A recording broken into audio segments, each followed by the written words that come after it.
TheoTRADE. This is Don Kaufman. It's September 6th, 2023.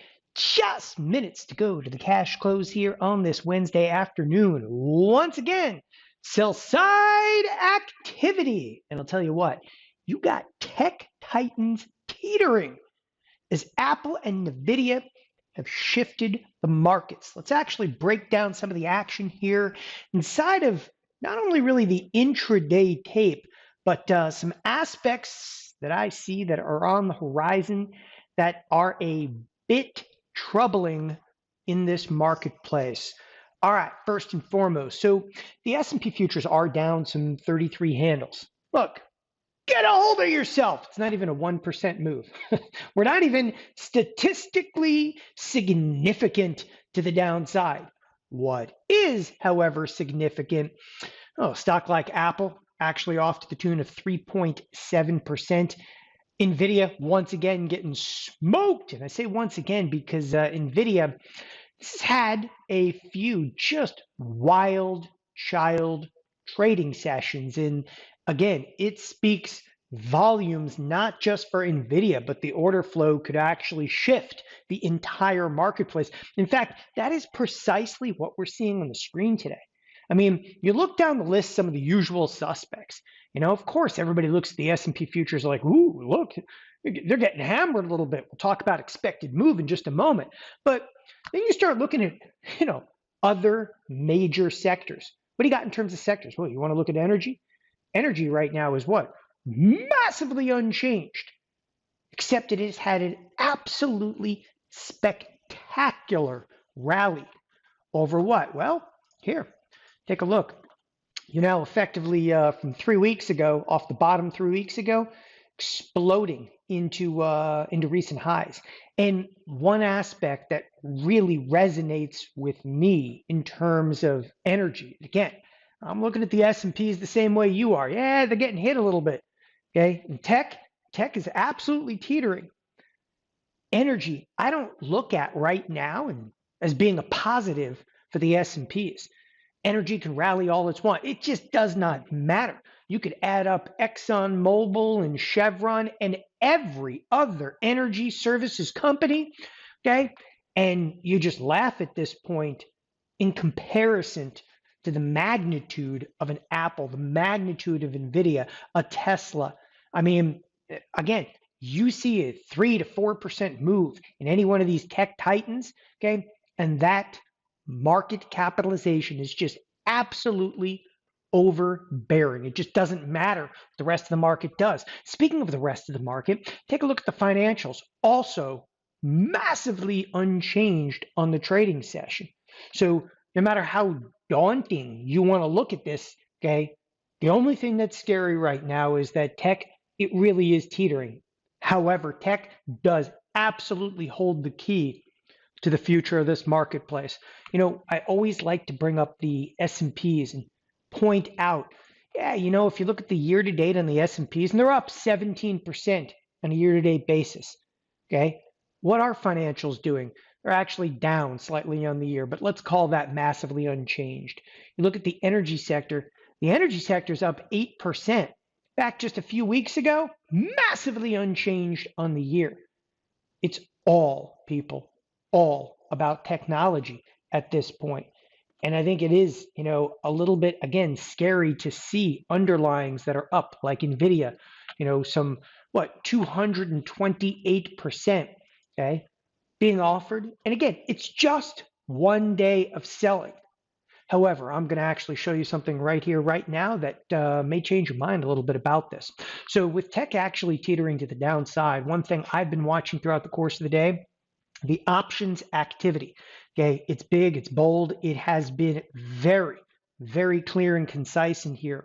What I look at specifically inside of Thinkorswim is today's option statistics. I was actually working with Thinkorswim when we built this many years ago, so I'm intimately familiar because I helped build some of the wireframes for it. With that, if you take a look at the traded at the ask or above, or what we term traded at the bid or below, what that basically amounts to. When I say traded at the ask or above, I think the best way to kind of describe this, and I've been talking about it a lot lately, if you have a market on an option, okay, that's $3, for instance, at 310.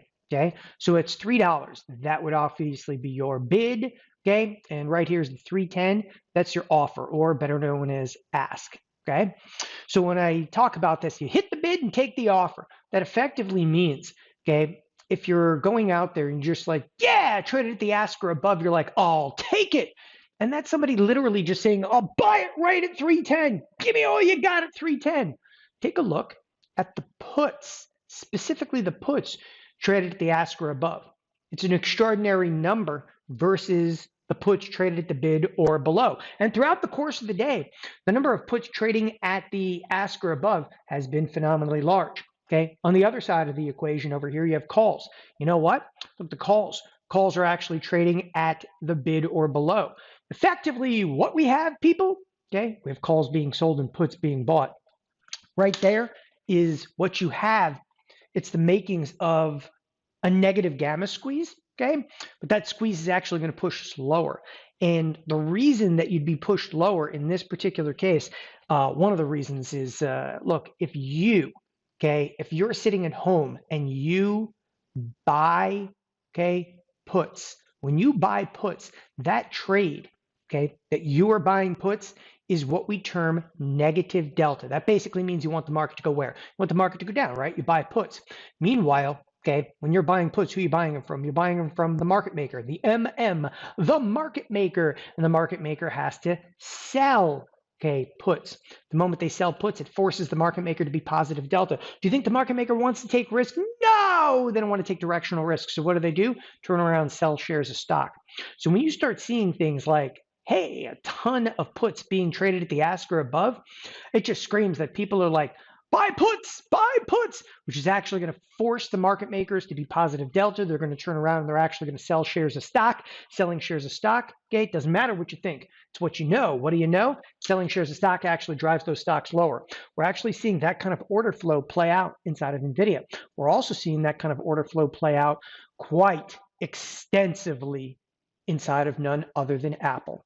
So right now, we're actually caught in a little bit of a situation where, like, ooh, things are getting dicey. And I can see us rallying a little bit into the close, neither here nor there. I'll talk about that in just a moment. But take a look at some of the order flows specific to Apple. The number of puts trading at the ask or above, it's huge versus huge. 437,000 versus about 300,000 traded at the bid or below. Okay. There's the closing bell, people. It is over. Anyway, with that being said, and the number of calls being sold in here is alarmingly large. So with all of that, okay, again, when I say tech is teetering, it's a matter at this point, is there going to be follow through selling? One day of sell side activity, people, doesn't make a marketplace, but you got to pay attention. Now, in conjunction with the sell side. And again, the sell side here today, to me, is really isolated to big tech. Obviously, as I mentioned, energy, okay, and the financials completely unscathed. And those are the two other big sectors in there. So it's predominantly, okay, just Apple, Nvidia, you got to have some concern for. We'll see if there's some follow through sell side activity. Again, Apple is very much news generated. Right, had to do with news out of China. Okay, Nvidia kind of followed suit, some sell side activity in here. Things got a little bit ugly throughout the course of the day. But in a larger sense, now I actually want to bring up SPX. And the reason I want to bring up SPX, okay, there's no surprise that we rallied right up into the close because the lower edge of the expected move, and this week, we had a very meager expected move this week. The entire week was expecting just about a $50 move right here. Okay, here is basically 44.68. That is the lower edge of the expected move. We basically closed on it. Now, week in and week out, I talk about expected move pretty much till I'm blue in the face. But we started the week here. Where's here? 45.15. Where are we presently trading? Just below the lower edge of the expected move. Why is this so pivotal? What's pivotal about it is you're already halfway through the week. Look, it's shortened holiday trading week. The big question now for the remainder of the week, are we actually going to push off okay, push off the lower edge of that expected move.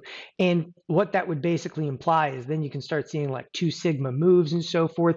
And the one thing I'm a little bit nervous about right now is, and again, I was mentioning this in the weekend update, look at the number, okay, of just violent breaches lately of expected move. Okay, it's just back to back to back weeks of like violent moves against expected move, meaning, hey, we're supposed to move $47 this week, but we don't. We move like 90. And we saw literally last week almost a 2 standard deviation move. Look, that's almost a 2 standard deviation move to the upside. Okay, there are some, again, as I said, vicious moves outside that expected move. One of the things I also want to think about, now that's in the here and now. Okay, for the next 2 trading sessions, that's it, just coming into Thursday and Friday. Look at the SPX, look at the 4468. Above it, everything is okay. We can go high-fiving each other. Below it, things can actually just get ripped completely apart. That's your level, and it is a critical level for the next 2 trading sessions. Again, we start to push off that 4468. It's over. This marketplace will actually start rocking back into full-scale volatility. In another sense, and I just want to bring this up, it's something I'm probably going to bring up extensively also on this coming weekend update. Some factors in this marketplace I just do not like. Okay, the bonds, look, the bonds today didn't do much. The notes actually did continue the sell-off. So if you take a look at TNX, this is the interest rate. We're approaching again 4.3%. Okay, that is kind of daunting, right? I mean, the interest rates are piling back upon us, which it's almost like the marketplace sees inflation coming back. Makes sense. Oil's exploding to the upside. Okay, oil's exploding to the upside, and you have dollar exploding to the upside. Now, okay, not to alarm anybody, but if there's to be a crisis in the markets, okay, you got the perfect storm right now. You've actually got energy ripping to the upside, which, if you look back at a lot of severe moves, okay, in equity markets, was done on the back of oil, all right? Oil actually rallying out there, and it is. That's actually going to bring inflationary pressures back to the marketplace. The dollar rallying looks like a duck and cover position. And the bonds, coupled with the bonds continuing to sell off, it's like the bonds seem to know that inflation is far from dead. That's something, again, I'm going to bring to fruition much more this weekend. Okay, do not be surprised to see some very alarming and vicious moves inside of the S&Ps, okay, in the days and weeks to come. That's it. Thanks everybody for joining us here at TheoTRADE. Have a wonderful evening. Bye-bye.